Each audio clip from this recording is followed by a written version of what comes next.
Hello everyone, welcome to my channel. I hope कि आपकी तैयारी अच्छी चल रही होगी। अब आपके एग्जाम में 50 दिन से भी कम बचे हैं, तो आपको तैयारी कंटिन्यू करनी है। अगर आप बीच में ज़रा सा भी गैप करेंगे तो आपके एग्ज़ाम के रिजल्ट पे बहुत बड़ा असर करेगा।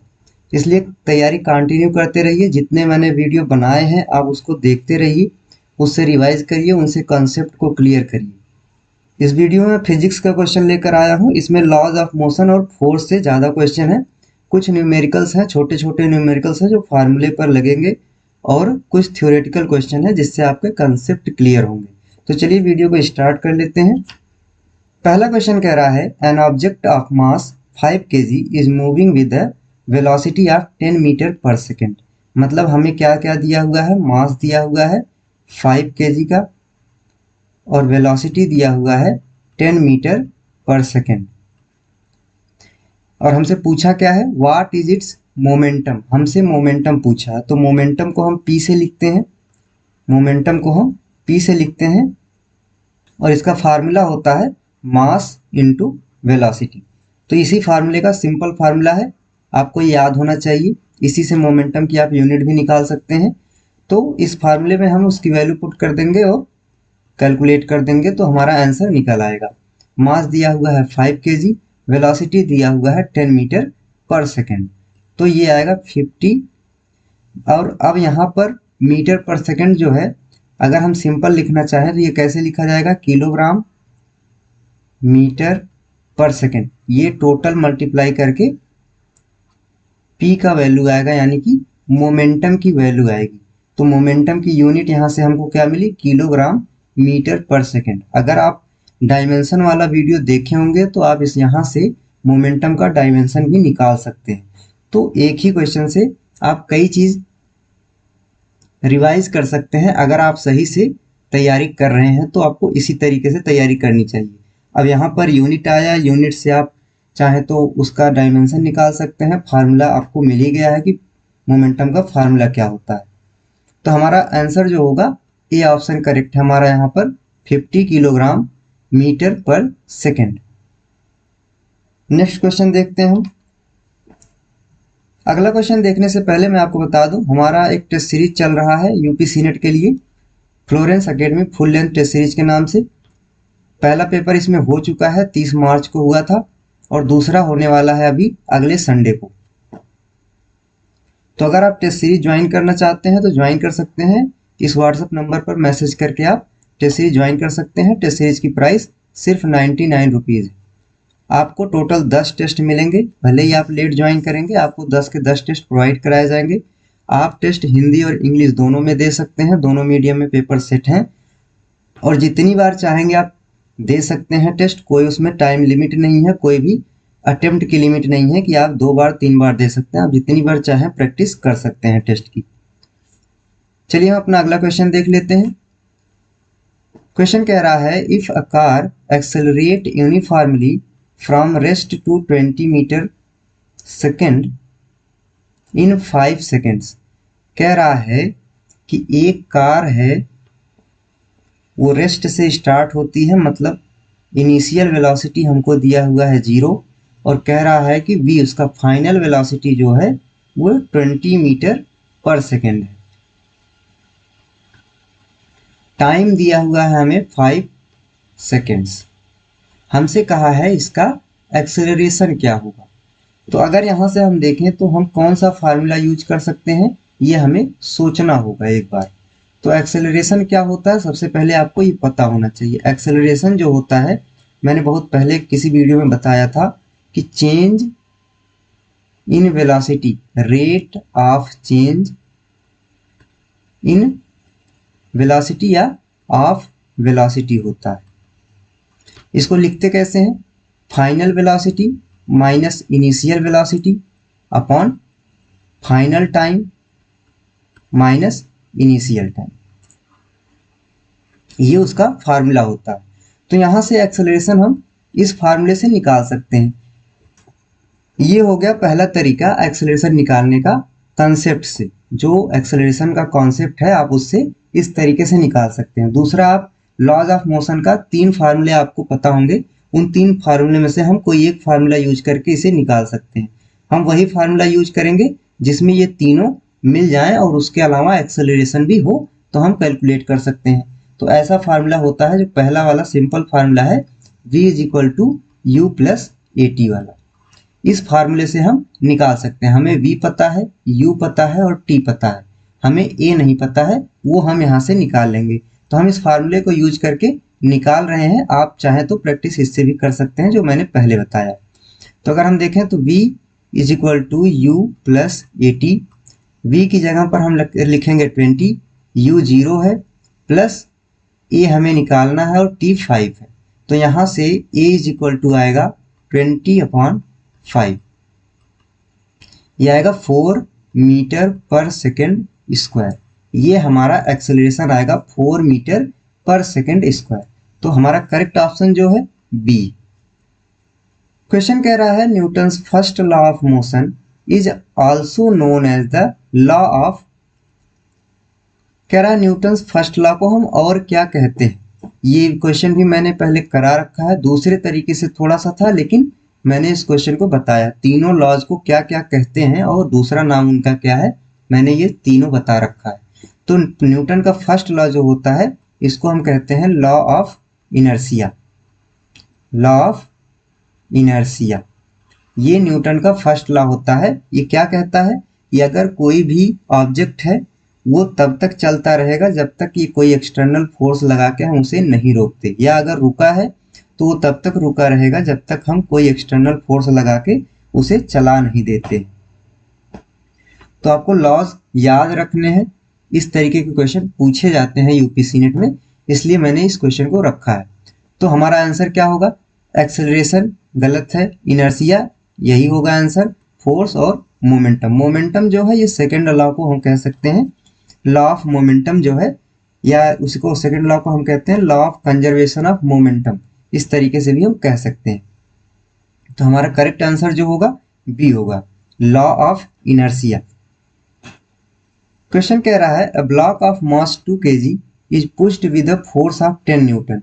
कह रहा है कि एक ब्लॉक है, उसका मास जो दिया हुआ है वो 2 kg दिया हुआ है, फोर्स उस पर लग रहा है 10 न्यूटन का। What is the acceleration of the block, हमें ब्लॉक का एक्सेलरेशन निकालना है। तो न्यूटन का सेकंड लॉ से हम फोर्स का फार्मूला जानते हैं कि फोर्स का फार्मूला होता है F is equal to M A. Force का formula F is equal to M A होता है। तो यहाँ से हम कैलकुलेट कर सकते हैं, फोर्स हमें दिया हुआ है 10 न्यूटन, मास दिया हुआ है 2 kg और हमें एक्सेलरेशन निकालने के लिए कहा है। तो एक्सेलरेशन आएगा 5 मीटर पर सेकेंड स्क्वायर। यूनिट आपको ध्यान रखनी है, एक्सेलरेशन का मीटर पर सेकेंड स्क्वायर होता है। तो इसका आंसर भी यहाँ पर बी दिया हुआ है, 5 मीटर पर सेकेंड स्क्वायर। अगला क्वेश्चन कह रहा है the rate of change of momentum is equal to, rate of change of momentum किसके बराबर होता है।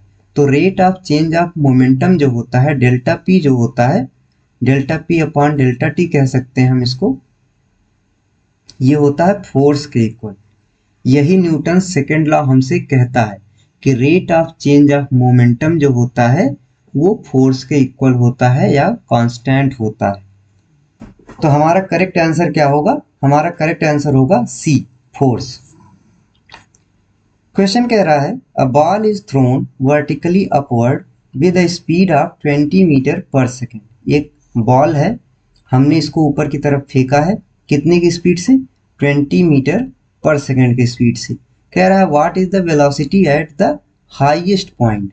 जब ये बॉल हाईएस्ट पॉइंट पे अपने पहुंचेगी, मतलब एकदम टॉप पे, तो वहां पर वेलोसिटी क्या होगी। ऐसे क्वेश्चन में सिर्फ कंफ्यूज करने के लिए क्वेश्चन देता है। इस क्वेश्चन में हमें दिमाग लगाने की जरूरत ही नहीं है, सीधे सीधे कह रहा है कि हाईएस्ट पॉइंट। कोई भी चीज जब हम फेंकते हैं ऊपर, अपने हाईएस्ट पॉइंट पर तब होगी जब वो रुक जाएगी, ऊपर जाते जाते कहीं ना कहीं पर वो रुकेगी, यानी कि उससे ऊपर वो नहीं जा सकती है, तो उसी को हम हाईएस्ट पॉइंट कहते हैं। तो अगर वहां पर जाके वो रुकी है, वही हाईएस्ट पॉइंट है, तो वहां पर वेलोसिटी क्या होगी, 0 होगी, क्योंकि वो रुक चुकी है, रुकने के बाद फिर अब वापस आएगी। तो यहाँ पर वेलोसिटी 0 होती है। तो फाइनल वेलोसिटी इसकी या हाईएस्ट पॉइंट पे वेलोसिटी जो होगी वो 0 मीटर पर सेकेंड होगी। सी ऑप्शन हमारा करेक्ट होगा। क्वेश्चन कह रहा है body of mass 10 kg is at rest.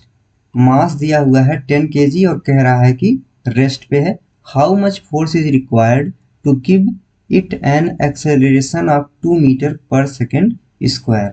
हमें कितना फोर्स लगाना होगा कि ये बॉडी मूव करने लगे और कितने के एक्सेलरेशन से मूव करे, 2 मीटर पर सेकेंड स्क्वायर के एक्सेलरेशन से मूव करे। तो हम सीधे सीधे फोर्स का फार्मूला लगाकर निकाल सकते हैं, F is equal to m into ए।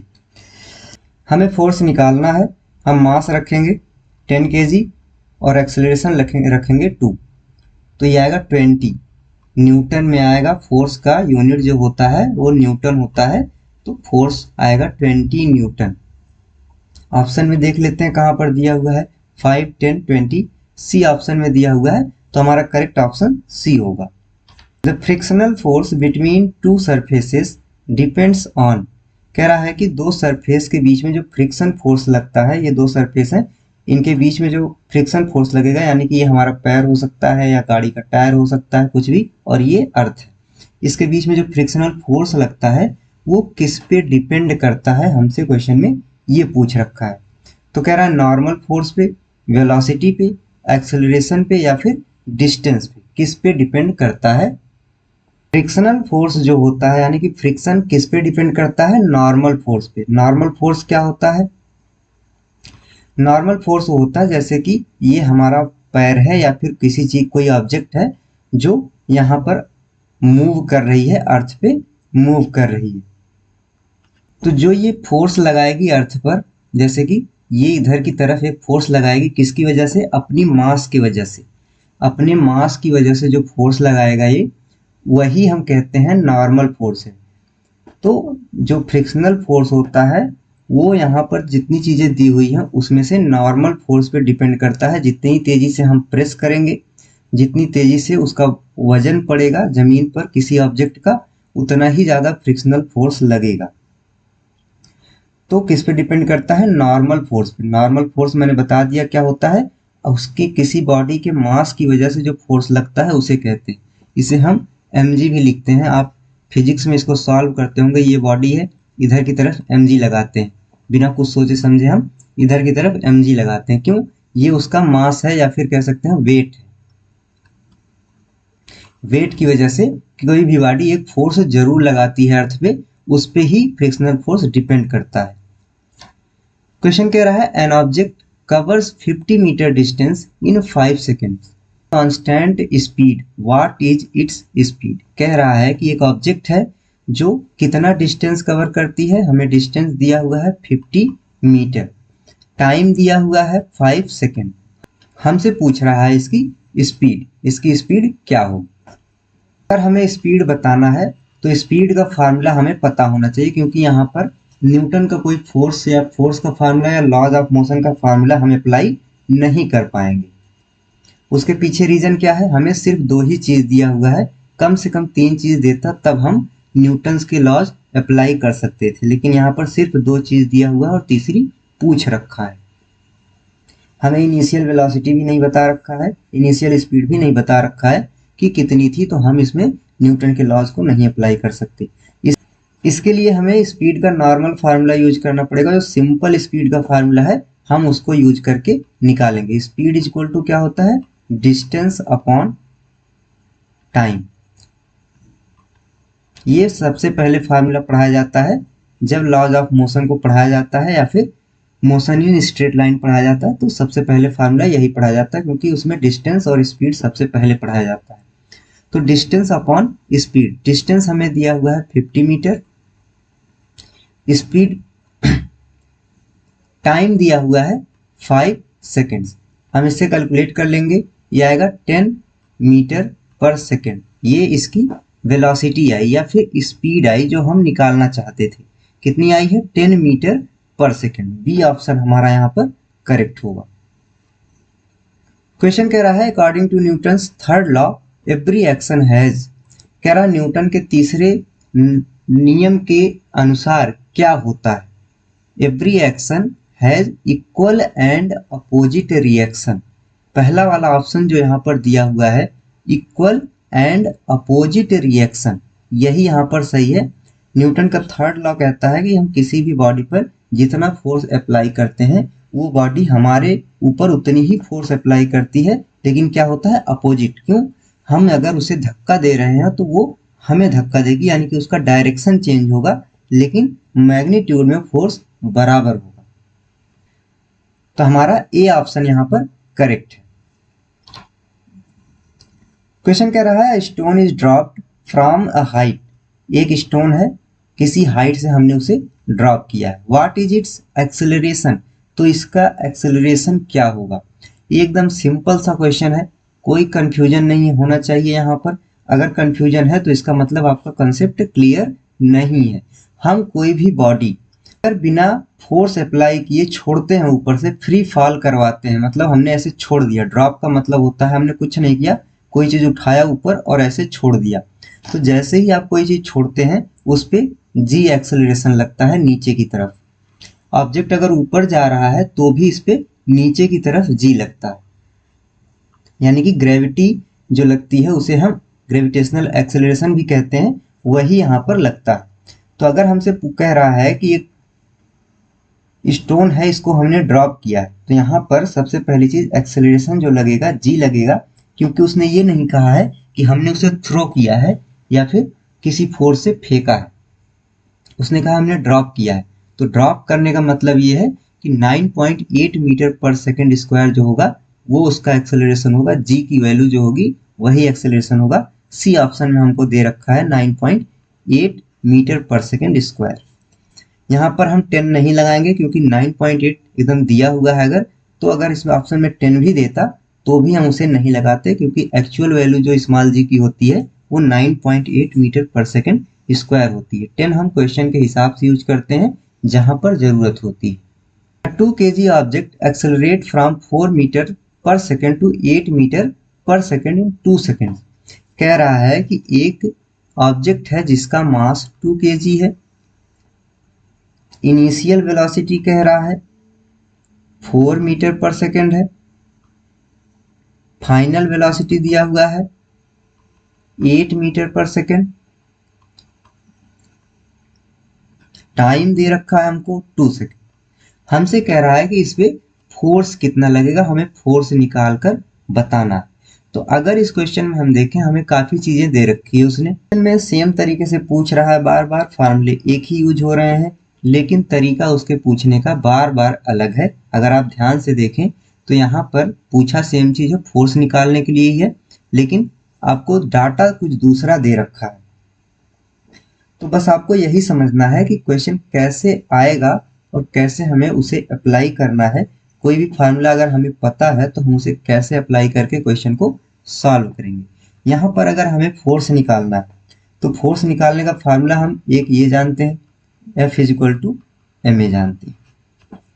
ये सिंपल फार्मूला हम जानते हैं फोर्स निकालने का। तो हम कोशिश करेंगे कि हम इस पैटर्न में इस डाटा को कन्वर्ट कर सकें। ये जो हमें दिया हुआ है इसको हम इस पैटर्न में कन्वर्ट कर सकें। तो अभी सबसे पहले एक क्वेश्चन कराया था मैंने कि एक्सेलरेशन का फार्मूला क्या होता है। उसमें मैंने बताया था v2 minus v1 upon t2 minus t1। हम इसी का यूज करेंगे एक्सेलरेशन निकालने के लिए, हम इसका यूज कर सकते हैं। अगर हमारा एक्सेलरेशन निकल गया तो हमको मास दे रखा है, हम फोर्स निकाल लेंगे बहुत आसानी से। या फिर हम इस फार्मूले का यूज करेंगे एक्सेलरेशन निकालने के लिए, v = u + at। इसमें भी सब कुछ दे रखा है, हमें सिर्फ a निकालना है। तो आपको जैसा आसान लगे आप वो कर सकते हैं। मैं इससे फिर से निकाल रहा हूं, आप चाहें तो इससे भी निकाल सकते हैं।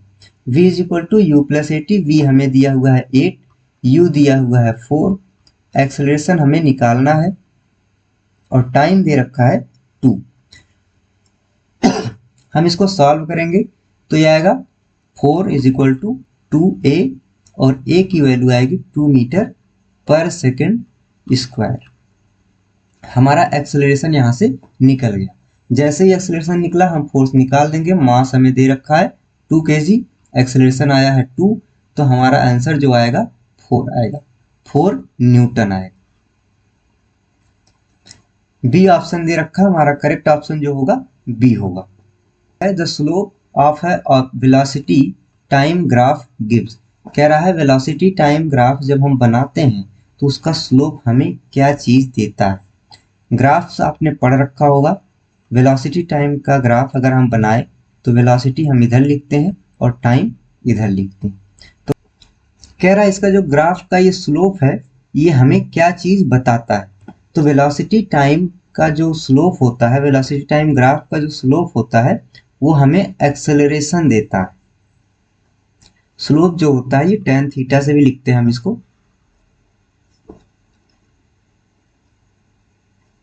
हॉरिजेंटल से कितने एंगल पर है, एक्स एक्सिस से कितने एंगल पर है, हम उससे निकालते हैं स्लोप, उसी से निकलता है, उसी को हम एंगल लेते हैं। जैसे कि अगर हमें इसका एंगल देखना हो तो हम इधर से नहीं देख सकते हैं, हम इधर से देखेंगे, हॉरिजेंटल हम ये लेंगे और यहाँ से हम देखेंगे कि ये कितने एंगल पर है, थीटा हम यही लेंगे। आपको ये याद होना चाहिए कि वेलोसिटी टाइम ग्राफ का स्लोप क्या देता है, वेलोसिटी टाइम ग्राफ का एरिया जो होता है वो क्या देता है, या फिर एक्सेलरेशन टाइम का जो होता है वो क्या देता है। इस तरीके के क्वेश्चन पूछे जा सकते हैं, बहुत सिंपल सिंपल क्वेश्चन होते हैं ग्राफ के। आपको नीट लेवल का ग्राफ का क्वेश्चन नहीं पूछा जाएगा, बहुत सिंपली तरीके से क्वेश्चन पूछा जाएगा, जैसे इसमें पूछ रखा है कि slope of velocity time graph क्या देता है। तो वेलोसिटी टाइम ग्राफ का जो स्लोप होता है वो हमें एक्सेलरेशन देता है। सी ऑप्शन हमारा करेक्ट होगा। और अगर आपको उस टाइम पर याद नहीं है तो आप सिंपल दिमाग लगाकर भी एक कैलकुलेट कर सकते हैं। वेलोसिटी टाइम ग्राफ में अगर हम देखें, हम आगे बढ़ेंगे तो यहाँ पर क्या हो रहा है, टाइम चेंज हो रहा है, टाइम के साथ साथ वेलोसिटी चेंज हो रही है। हमें इस स्लोप से चेंज इन वेलोसिटी मिल सकता है और चेंज इन टाइम मिल सकता है। तो हम इससे क्या ही निकाल सकते हैं, एक चीज निकाल सकते हैं, वो है एक्सेलरेशन। क्वेश्चन कह रहा है a car stops from 72 kilometre per hour to 0 kilometre per hour. कह रहा है कि पहले उसकी जो इनिशियल वेलोसिटी थी वो 72 किलोमीटर पर आवर थी और फाइनल वेलोसिटी उसकी जो आई है v, वो 0 kilometre per our I. Time दिया हुआ है हमें 4 सेकेंड।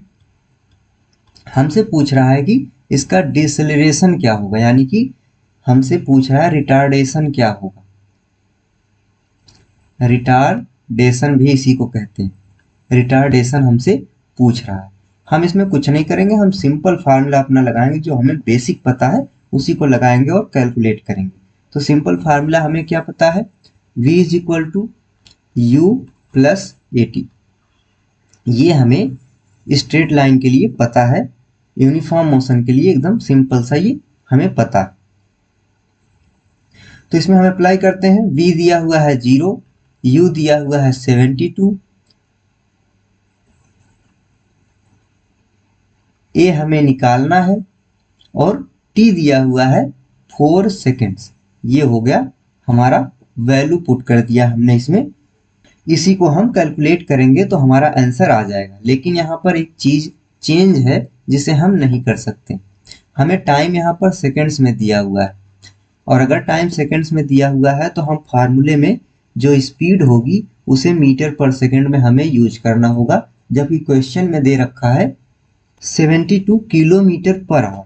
मतलब क्वेश्चन में किलोमीटर पर आवर में दिया हुआ है, हमें यूज क्या करना है, मीटर पर सेकेंड। तो अगर हमें 72 किलोमीटर पर आवर को चेंज करना है, ये किलोमीटर पर आवर है, इसको हमें मीटर पर सेकेंड में कन्वर्ट करना है, तो हम क्या करेंगे, हम 72 मल्टीप्लाई बाई 5/18 कर देंगे। ये एक ट्रिक है, आप नॉर्मल कॉन्सेप्ट का यूज करके भी इसे सॉल्व कर सकते हैं। जैसे कि 1 घंटे में कितने मिनट होते हैं, वो वाला कंसेप्ट लगा के उसमें कितने सेकंड होते हैं, और 1 किलोमीटर में कितने मीटर होते हैं, ये कॉन्सेप्ट लगा के आप सॉल्व कर सकते हैं। लेकिन कंपटीशन में क्या होता है, जब आप वहाँ 1-1.5 घंटे का पेपर दे रहे होंगे, 2 घंटे का पेपर दे रहे होंगे, तो आपके पास उतना टाइम नहीं होगा कि आप इतना लंबा चौड़ा प्रोसेस करें। तो इसलिए आपको ये ट्रिक याद रखनी है। आपको अगर किलोमीटर से मीटर पर सेकंड में करना है तो आप 5/18 से मल्टीप्लाई करेंगे, और अगर इसका उल्टा करना है मीटर पर सेकंड से किलोमीटर पर आवर में करना है तो अब 18/5 से मल्टीप्लाई कर देंगे। तो हमें यहाँ पर मीटर पर सेकंड में करना है, 5/18 से मल्टीप्लाई कर रहे हैं। हमारा ये आएगा, अगर हम इसको सॉल्व करें तो ये आएगा 20 metre per second, 20 metre per second आएगा। तो हम वैल्यू पुट कर लेते हैं, ये 0 है तो इसे चेंज करने की कोई ज़रूरत भी नहीं है। ये आएगा 20 metre per second plus 4 into acceleration. यहाँ से हमें एक्सेलरेशन निकालना है तो हम ले जाएंगे इसको इधर, -20 हो जाएगा, एक्सेलरेशन हो जाएगा ए इज इक्वल टू जो आएगा ये आएगा 5 माइनस का 5 मीटर पर सेकंड स्क्वायर। अब ये एक्सेलरेशन माइनस में क्यों आया है? क्योंकि हमें रिटार्डेशन निकालना था। तो रिटार्डेशन जो होता है एक्सेलरेशन का उल्टा होता है, मतलब हमें माइनस ए निकालना था, यहाँ पर हमने ए निकाला है। तो इस माइनस को हम इधर ले जाके चले जाएंगे ताकि हमारा आंसर माइनस ए आए। तो ये हो जाएगा 5 मीटर पर सेकंड स्क्वायर, यानी कि minus a is equal to जो आएगा ऑप्शन ए में दिया हुआ है 5 मीटर पर सेकंड स्क्वायर आएगा। ए ऑप्शन हमारा करेक्ट होगा। लेकिन आपको ध्यान क्या रखना है, आंसर में कभी कभी ऑप्शन में आपको -5 भी दे देगा और 5 भी दे देगा, वहां पर तब आप कंफ्यूजन में आ जाएंगे। उस पर ध्यान रखना है, इसीलिए मैंने ये बताया है कि हम निकालते हमेशा एक्सेलरेशन है, लेकिन अगर क्वेश्चन में लिख रखा है कि रिटार्डेशन चाहिए हमें तो हमेशा आंसर पॉजिटिव में ही लिखेंगे। लेकिन अगर यहीं पर वो लिखता, वो कुछ नहीं लिखता, वो सिर्फ लिखता व्हाट इज इट्स एक्सेलरेशन, अगर वो एक्सेलरेशन लिखकर पूछता तो हम आंसर -5 मीटर पर सेकंड लगाते, क्योंकि एक्सेलरेशन हमारा जो है वो -5 मीटर पर सेकंड स्क्वायर है। अगर रिटार्डेशन पूछेगा तब जाके हम उसे प्लस में करेंगे, क्योंकि रिटार्डेशन ऑटोमेटिक ही हम माइनस में रखते हैं। क्वेश्चन कह रहा है a force of 15 newton acts on 3 kg object. Mass दिया हुआ है 3 kg, फोर्स दिया हुआ है 15 kg, हमसे पूछ रहा है एक्सेलरेशन। सिंपल फार्मूला है F is equal to ma। यहाँ से हम कैलकुलेट कर सकते हैं। इसका आंसर आप कमेंट में बता दीजिएगा, कमेंट करके इसका आंसर बता दीजिएगा। क्वेश्चन कह रहा है ball falls from height of 10 metre. कह रहा है एक बॉल है 10 मीटर की हाइट पे है अर्थ की, ये टोटल 10 मीटर है यहाँ से यहाँ तक। यहाँ से वो फॉल करता है। What is its speed just before hitting the ground, यानी कि यहाँ कहीं पर जब होगा ग्राउंड पे हिट कर जाएगा तब तो 0 हो जाएगा, लेकिन ग्राउंड से थोड़ी सी दूरी पर 1, 2, 3 सेंटीमीटर ऊपर की बात करें हम तो हमसे डिस्टेंस नहीं मानते हैं, हम मानते हैं कि वो लगभग पहुंच चुका है। तो वहां पर स्पीड क्या होगी उसकी, हमें वो निकालना है। हमें जी की वैल्यू दिया है 10 मीटर पर सेकंड स्क्वायर। तो ऐसे कंडीशन में हम क्या करेंगे, हमें v चाहिए, फाइनल v चाहिए, मतलब u यहाँ से स्टार्ट हुआ था, v यहाँ पर फाइनल होगा। हमें हाइट दे रखा है तो हम इसी का यूज करके कैलकुलेट करेंगे।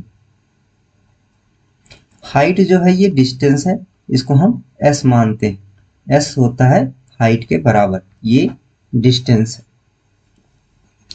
यहाँ पर हम एक फार्मूला यूज कर सकते हैं, v square is equal to u square plus 2as। हमें यहाँ पर क्या क्या दिया हुआ है, हमें v निकालना है, u दे रखा है, s दे रखा है, एक्सेलरेशन नहीं दिया है, उसने इसकी जगह पर g दे रखा है। तो हम same formula free falling object में यूज करते हैं। आपको ये ध्यान रखना है, जो न्यूटन के लॉज ऑफ मोशन में आपने पढ़े हैं 3 लॉ, उसको हम कुछ इस तरीके से भी लिखते हैं, v square is equal to u square plus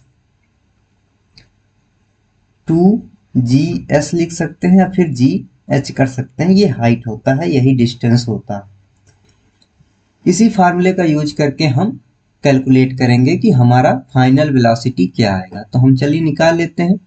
v square is equal to u दे रखा है हमें 0, ये खत्म हो गया यहाँ पर, 2gh ये हमारे पास बचा। हम इधर सॉल्व कर लेते हैं। v square is equal to 2gh। हम क्या करेंगे, अगर हमें सिर्फ v चाहिए तो v is equal to under root 2gh आएगा। इधर से स्क्वायर हटाएंगे तो ये रूट में आ जाएगा। अब हम इसको सॉल्व कर लेते हैं। 2 मल्टीप्लाई बाई 10, क्योंकि क्वेश्चन में 10 दे रखा है, हाइट भी 10 दे रखा है। हम इसको पूरा सॉल्व करेंगे, यही हमारा फाइनल वेलोसिटी होगा। ये आएगा 10 10 100 और ये 200 आएगा। ये आएगा 10 रूट 2। कैसे आएगा? ये 2 10 था, यहाँ से हम डायरेक्ट इसको बाहर कर देंगे, ये 10 आ जाएगा और रूट में। अब हम ऑप्शन में देख लेते हैं दिया है कि नहीं। ऑप्शन में 5 10 14 और 20 दे रखा है, तो हमारा ऑप्शन ये नहीं होगा, ये हमारा आंसर नहीं हो सकता। हमें इसे नॉर्मल वैल्यू में कन्वर्ट करना पड़ेगा, रूट में रखेंगे तो ये सॉल्व नहीं हो पाएगा। तो नॉर्मल वैल्यू में हम कैसे रखेंगे? 10 मल्टीप्लाई करेंगे और अंडर रूट 2 की वैल्यू रखेंगे। अंडर रूट 2 की वैल्यू क्या होती है? अंडर रूट 2 की वैल्यू होती है 1.414। ये अंडर रूट 2 की वैल्यू होती है। सिंपल आपको जो मैं बता रहा हूँ उसको पकड़ के याद करना है। रूट 2 की, रूट 3 की, रूट 4 की, रूट 5 की वैल्यू आपको याद होना चाहिए, किसी भी क्वेश्चन में कहीं पर भी दे सकता है। हम इसको सॉल्व कर लेंगे, ये आएगा 14.14। अब हम ऑप्शन में खोजते हैं कहाँ पर ये 5 मीटर पर सेकेंड, 10 मीटर पर सेकेंड, 14 मीटर पर सेकेंड और 20 मीटर पर सेकेंड। सबसे ज़्यादा मैच कर रहा है हमारा 14 मीटर पर सेकेंड, तो सी ऑप्शन हमारा करेक्ट होगा। सी ऑप्शन यहाँ पर हमारा करेक्ट होगा। कैसे निकाला हमने? हमने न्यूटन्स के 3 लॉज जो पढ़े हैं उसको एक में, उसी में से हमने एक अप्लाई किया है। कौन सा? V square is equal to u square plus 2as। A की जगह हमने बस जी कर दिया है और एस की जगह एच कर दिया है, क्योंकि यूनिफॉर्म मोशन हो रहा है और यहाँ पर ये फ्री फॉल हो रहा है। ये भी यूनिफॉर्म मोशन होता है क्योंकि यहाँ पर एक्सेलरेशन चेंज नहीं होता है। क्वेश्चन कह रहा है the product of mass and velocity is called. Mass and velocity का प्रोडक्ट क्या कहते हैं? सबसे पहले क्वेश्चन में मैंने कराया था कि ये P इज इक्वल टू होता है मास इंटू वेलोसिटी, इसको हम मोमेंटम कहते हैं। अगला क्वेश्चन है a truck of 1000 kg accelerate at 2 metre पर second square, what is the net force acting on it? F is equal to ma लगाएंगे इसमें। सिंपल फार्मूला है, कोई दिक्कत नहीं होनी चाहिए आपको। 1000 मल्टीप्लाई बाई 2, ये आएगा 2000। हमारा आंसर जो होगा सी ऑप्शन होगा, 2000 इसका करेक्ट ऑप्शन होगा। If an object moves with a constant velocity, the net force acting on it। कह रहा है कि वेलोसिटी कांस्टेंट कर दिया है, मतलब वेलोसिटी चेंज नहीं हो रही है। इसके पहले के पहले वाले वीडियो में मैंने ये क्वेश्चन आपको कराया था कि इस तरीके का क्वेश्चन कैसे करते हैं। अगर कोई चीज कांस्टेंट कर दिया तो हम क्या क्या सोचेंगे उसके बारे में। तो अगर वेलोसिटी कांस्टेंट है मतलब वेलोसिटी चेंज नहीं हो रही है। अब हमारा दिमाग वहां पर जाना चाहिए कि फोर्स में क्या यूज है वेलोसिटी का। तो फोर्स इज इक्वल टू होता है m इंटू ए। एक्सेलरेशन यहाँ पर यूज हो रहा होता है। एक्सेलरेशन कैसे निकलता है? चेंज इन वेलोसिटी से। अब वेलोसिटी तो चेंज ही नहीं हो रही है। जब वेलोसिटी चेंज ही नहीं हो रही है तो एक्सेलरेशन हम कैसे निकाल सकते हैं? एक्सेलरेशन जीरो आएगा। एक्सेलरेशन यहाँ से जीरो आएगा क्योंकि वेलोसिटी चेंज नहीं हो रही है, v2 v1 सेम है। तो जब हम v2 v1 सेम है तो इसकी वैल्यू हमेशा जीरो ही आएगी। तो अगर एक्सेलरेशन इसमें जीरो हो जाए तो फोर्स कितना होगा? फोर्स भी जीरो होगा क्योंकि पूरा का पूरा टर्म जीरो हो जाएगा। तो हमारा करेक्ट ऑप्शन जो होगा ए ऑप्शन यहाँ पर करेक्ट होगा। कांस्टेंट वेलोसिटी अगर हो जाए तो फोर्स उस पर जीरो लग रहा है, इसका मतलब ये होता है। न्यूटन का फर्स्ट लॉ भी यही कहता है कि अगर कोई चीज कांस्टेंट वेलोसिटी से मूव कर रही है, वो रुक नहीं रही है या वेलोसिटी उसकी चेंज नहीं हो रही है, तो इसका मतलब उस पर कोई भी फोर्स नहीं लगा हुआ है, वो ऐसे ही चलती रहेगी जब तक हम एक्सटर्नल फोर्स नहीं लगा देते। मतलब साफ साफ बता रहा कि हम कोई फोर्स नहीं लगा रहे हैं। तो हमारा ऑप्शन होगा ए जीरो, इसका आंसर होगा। क्वेश्चन कह रहा है पार्टिकल स्टार्ट फ्रॉम 5 मीटर पर सेकेंड, यानी कि u दे रखा है 5 मीटर पर second, moves with an acceleration of 2 metre पर सेकेंड स्क्वायर। a दिया है 2 मीटर पर सेकेंड स्क्वायर, टाइम दे रखा है हमें 3 सेकेंड्स। कह रहा है what is the final velocity, हमसे v पूछा हुआ है। फिर तो v हम कैसे निकाल सकते हैं, v इज इक्वल टू हम लगाएंगे u प्लस ए टी, क्योंकि हमें ये तीनों चीजें दी हुई हैं, u दिया हुआ है, a दिया हुआ है, t दिया हुआ है, हमें v निकालना है। सिंपल फार्मूला यूज करके हम कैलकुलेट कर लेंगे। इसका आंसर आप कमेंट करके बताइएगा कि आपका करेक्ट आंसर क्या आया था। आज हमने टोटल 20 क्वेश्चन किए हैं। काफ़ी आसान क्वेश्चन थे, लेकिन ये करना ज़रूरी था क्योंकि लॉज ऑफ मोशन और ये जो हमने 3 इक्वेशन ऑफ मोशन यूज किए हैं, इनका यूज करना आपको आना चाहिए। जैसे मैंने बताया कि ग्रेविटेशनल वाले में जो है फ्री फॉल वाले में, फ्री फॉल में भी हम न्यूटन के तीनों लॉज को यूज करते हैं, यानी कि इक्वेशन ऑफ मोशंस का यूज हम कर सकते हैं। बस ए की जगह जी करना होता है और एस की जगह पर एच करना होता है। हम क्या करते हैं, ए की जगह पर जी लिखते हैं और एस की जगह पर एच लिखते हैं। ये आप यूज कर देंगे तो आपका आंसर आ जाएगा। साइन का ध्यान रखना है कब, रिटार्डेशन। अगर क्वेश्चन में रिटार्डेशन निकालने के लिए कह दिया है तो आंसर पॉजिटिव आएगा एक्सेलरेशन का। अगर हमसे कहा है एक्सेलरेशन चाहिए तो हमारा आंसर जो आएगा वो निगेटिव में आएगा, निगेटिव में आना चाहिए। 4-5 दिनों से कोई भी वीडियो मैंने अपलोड नहीं किया था, लेकिन अब वीडियो कंटिन्यू आएगी, तो आप अपनी तैयारी कंटिन्यू रखिए। अगर आपने टेस्ट सीरीज ज्वाइन कर रखा है तो टेस्ट को 2 से 3 बार जरूर सॉल्व करिए। टेस्ट सीरीज में 2-3 क्वेश्चन गलत थे,